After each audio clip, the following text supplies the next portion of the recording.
Hello, good morning. তোমরা সবাই কেমন আছো? আশা করছি ভালো আছো। তো আজকের ভিডিওটা আমাদের ব্রেকফাস্ট দিয়ে শুরু করলাম। তো আমি এখানে বেগুন ভেজে নিচ্ছি আর মা এখানে রুটি করছে, আর আমার গরম গরম রুটি আর বেগুন ভাজা খেতে বেশ ভালোই লাগে।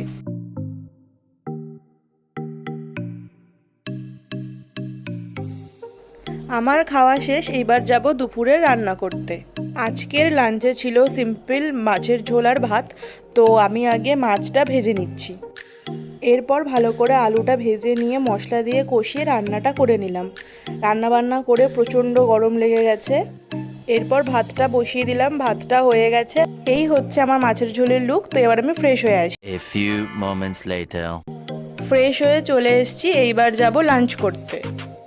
লাঞ্চ করতে বসে পড়েছি। তো লাঞ্চ করে আমি একটু বেরোবো। A few moments later. Ready হয়ে চলে এসেছি, এবারে বেরোবো। আর আমাদের বাড়িতে ওর দুটো হেলমেট ছিল, সেটাই নিয়ে যাচ্ছি, যাওয়ার সময় ওকে দিয়ে দেব। তো ওকে হেলমেটটা দিয়ে টাটা করে এবার আমি চললাম পার্লারে। আমার পার্লারের কাজ শেষ। আজকের ভিডিওটা এই পর্যন্তই ছিল। দেখা হচ্ছে নেক্সট ভিডিও।